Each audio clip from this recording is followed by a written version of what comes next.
Olha só, hoje a gente vai fundo num estudo de personagem fascinante, baseado no romance Angústia, do Graciliano Ramos. A ideia aqui é entender essa figura do intelectual, sabe? Aquele que entende tudo, mas que no fim das contas tem a própria consciência como uma prisão. E a gente já começa assim, direto na mente do nosso personagem, o Luiz da Silva. Ele tá preso, sabe, numa paralisia profunda. E as palavras dele já entregam tudo.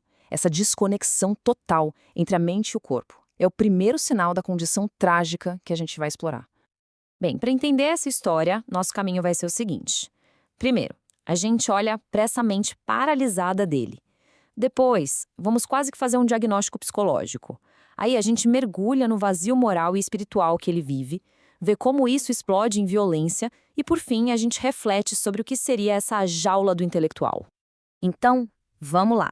Primeira parte, a mente paralisada. Aqui a gente já entra no coração do problema, que é exatamente esse, um cara que entende tudo, mas parece que não consegue fazer absolutamente nada. Mas afinal, quem é esse Luiz da Silva? Pensa num cara. Funcionário público, 35 anos, também escreve para os outros, um ghostwriter. A vida dele é um tédio, super isolada. E a cabeça? Atormentada, cheia de obsessão, ressentimento, uma sensação de que ele vale menos, sabe? O cara é inteligentíssimo, super agudo, mas o corpo não acompanha. É fraco, indeciso. Ele mesmo se sente como um rato, sempre se escondendo. É o retrato perfeito do intelectual que enxerga o problema, vê injustiça, mas essa clareza toda não vira ação. Vira o quê? Cinismo. E o cinismo paralisa. E essa frase aqui, nossa, ela resume tudo. É o grande paradoxo da vida dele. Consciência lúcida, mas de castração prática. O que isso quer dizer? Quer dizer que ele entende tudo, ele vê tudo, a mente dele funciona a 1000 por hora. Mas na hora de agir, de fazer acontecer, nada. É como se a mente e o corpo não se conectassem. Uma cabeça brilhante, sem mãos para executar. Ok, mas essa paralisia dele não é só uma questão, digamos, filosófica, existencial. Tem um lado clínico bem forte nessa angústia toda. É como se a gente pudesse dar uma olhada na psique fraturada dele. E olha só que complexo. O sofrimento do Luiz não é uma coisa só, não. É uma mistura de várias coisas. Tem traços de toque, sabe? Aqueles pensamentos que não saem da cabeça, como o rosto do Julião, ou ficar rearranjando as letras do nome Marina mentalmente. Junto com isso, uma depressão melancólica pesada. Aquela perda de interesse em tudo, cansaço, se achando um lixo, até pensando no próprio funeral. E para completar, uma paranoia. Acha que está sendo vigiado, que todo mundo tem más intenções. É uma teia de transtornos que se alimentam. Essa fragilidade toda dele, essa fraqueza, me lembra uma coisa. No pensamento clássico, se fala de 4 feridas da natureza humana. E uma delas é justamente a fraqueza. É essa incapacidade de agir, de colocar a vontade em prática, que desequilibra a alma dele. E sem esse equilíbrio, fica impossível achar um propósito, né? O que nos leva direto para a terceira parte da nossa análise: o vazio moral e espiritual. Porque veja bem, não é só a psicologia que está em jogo. Tem uma crise ainda mais funda aí. A razão dele funciona. E como funciona? Mas para quê? Sem um propósito maior, essa razão fica girando em falso. E aqui a gente vê os dois lados da moeda, o grande conflito interno dele. De um lado, essa consciência super lúcida.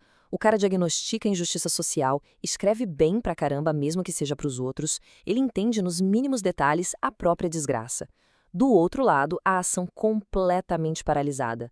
O corpo é fraco, as mãos tremem, ele é o retrato da hesitação.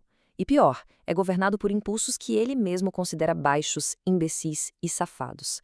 É uma guerra interna constante. E essa frase é, nossa, é matadora. A razão está a serviço de suas paixões, não o contrário. Pensa nisso. A inteligência dele, que é enorme, não é usada para buscar algo bom, para construir. Não, ela é usada para justificar os ressentimentos, as invejas, os desejos mais bagunçados. É por isso que ele é como um vaso furado. Nada preenche, nada satisfaz, porque não existe uma ordem, um propósito por trás de nada. E esse vazio interior, claro, tem consequências. É uma espiral para baixo. Um passo de cada vez. Primeiro, a razão dele fica insuficiente, girando em círculos sem chegar a lugar nenhum.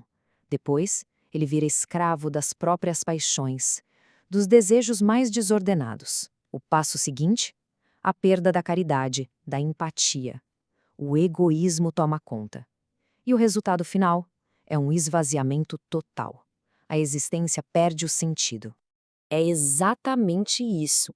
Imagina um navegador que entende tudo de navegação. Ele sabe exatamente por que o barco dele está afundando, ele consegue descrever o rombo no casco, a velocidade da água entrando, uma análise técnica perfeita do próprio naufrágio. Mas ele não tem um bote, não tem um colete salva-vidas, não sabe como voltar para um porto seguro. Ele é só a testemunha consciente da própria destruição. Bom, e toda essa pressão interna, essa angústia, essa inação, uma hora isso tem que sair. E quando o pensamento não consegue mais se resolver, ele colapsa. E colapsa em quê? Em brutalidade. A violência vira a única forma de ação. Então, o que acontece quando fica só pensando, remoendo, sem parar, se torna insuportável? A resposta é que essa energia toda, esse tormento, precisa de uma válvula de escape.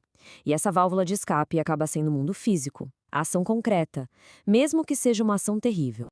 E o alvo de toda essa explosão é Julião Tavares. E aqui está a grande ironia da história. Julião é tudo o que o Luiz despreza, o oportunista, o medíocre. Mas no fundo, Julião é também uma criatura do próprio Luiz. Ele é um reflexo da hipocrisia, da arte sem alma que o Luiz produzia como Ghostwriter. É como se Luiz tivesse ajudado a criar um monstro que agora ele precisa destruir. O que acontece no clímax da história tem até nome na psicologia. Se parece muito com o que é chamado de amok. É basicamente isso, um período de ruminação, de depressão, de pressão interna acumulando, até que de repente explode. Uma explosão de violência, de agressividade, que a pessoa nem parece estar no controle. E chegamos na lição final, que é assustadora, na verdade. Consciência sem corpo é tão destrutiva quanto brutalidade sem consciência. Ou seja, um intelecto que só observa, só analisa, mas não age. Ele apodrece, ele se torna um veneno tão perigoso quanto a violência cega.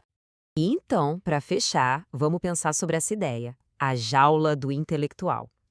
O que a tragédia do Luiz da Silva nos diz sobre o pensamento nos dias de hoje? O colapso do Luiz da Silva é um resumo de tudo que a gente viu. Ele não é um homem de ação, é um homem de hesitação. A mente dele é brilhante, sim, mas falta a sabedoria, a prudência para escolher o que fazer com essa inteligência. E como ele não consegue governar as próprias paixões, ele regride, volta a um estado quase animal. No fim, ele é a personificação do intelectual inútil, aquele para quem a própria consciência vira a pior das prisões. É um baita alerta, né? Mostra o que acontece quando a mente é engolida por si mesma. E isso nos deixa com essa pergunta no ar, uma provocação final. Será que a consciência sem ação é a grande jaula do intelectual moderno? Fica a reflexão.